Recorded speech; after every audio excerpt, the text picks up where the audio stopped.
Bibiliya ntivuga neza ku ntambara yo muri iki gihe hagati ya Irani na Israeli canke Amerika. Nico gituma dutegerezwa gusigura ingingo z'ubuhanuzi atari ukuvuga ibintu Bibiliya itavuze neza. Intambara n'ibimenyetso vyo kugaruka kwa Kristo. Ni kuki hariho intambara?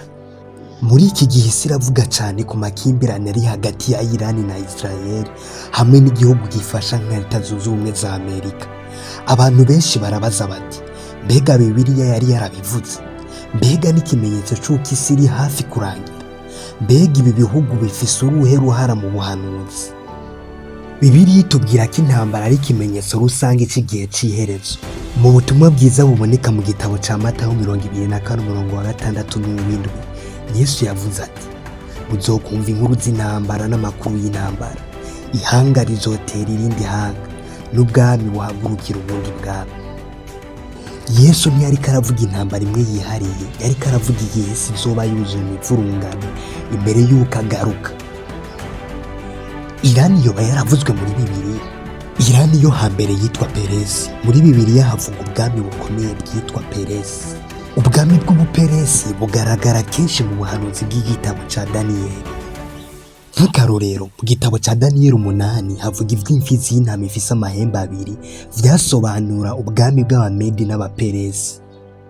Imana mbere yarakoresheje umwami w'Iperesi yitwa Cyrus the Great kugira ngo ashitse umugambi wayo. Uwo mwami niwe yarekuye Abayuda ngo bave mu bunyagano. Abaperesi ntibari abansi bahoraho b'ubwoko bwa Isirayeli. Imana rimwe na rimwe yarabakoresha ngo babe umugisha ku bwoko bwayo. Kugira dutahura amakimbirane yo mu buseruko bwo hagati, dutegerezwa gusubira ku mugabo yitwa Aburahamu. Mu Itanguriro 12:2, Imana yamuhaye isezerano iti, nzokugira ihanga rikomeye. Aburahamu yaravye abahungu babiri bakomeye, Isaka na Ishimayeli. Uwo Isaka niwe sekuruza w'Abisirayeli. Isaka umwana wiwe yari Yakobo, ari nawe yahawe izina ryo kwitwa Isirayeli.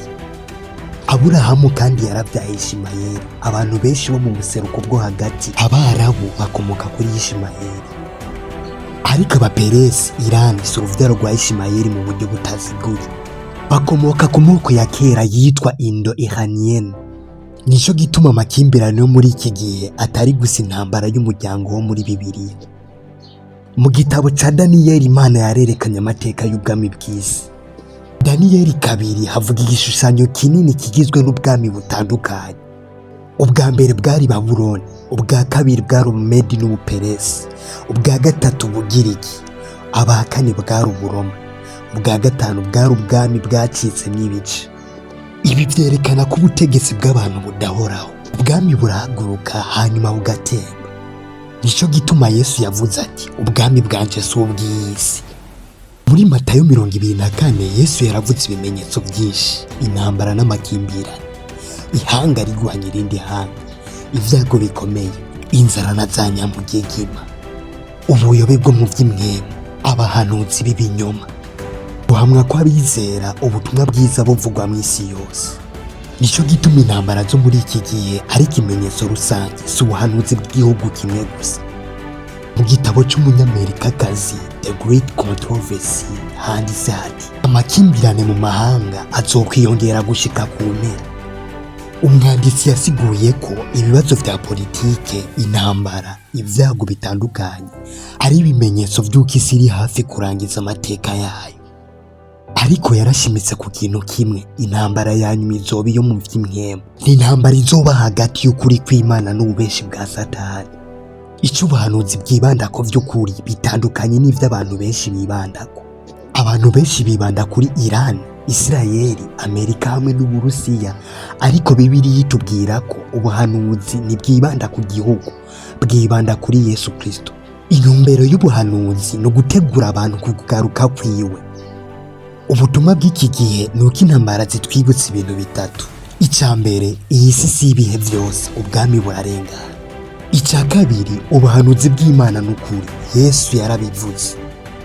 Ica gatatu, dukwiye gutegura imitima yacu. Ikibazo nyamukuru ni, mbega twiteguriye kugaruka kwa Yesu? Yesu yavuze ati, igihe muzobona ivyo vyose bibaye, mumenye ko Umwana w'umuntu ari hafi.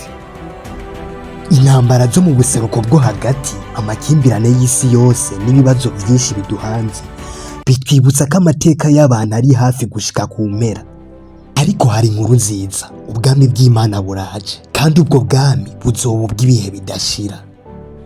Nimurabe intambara mufise ubwoba, muzibone nk'icibutso ko Yesu ari hafi kugaruka. Ubuhanuzi buriko burashika, igihe c'imbabazi kiracariho.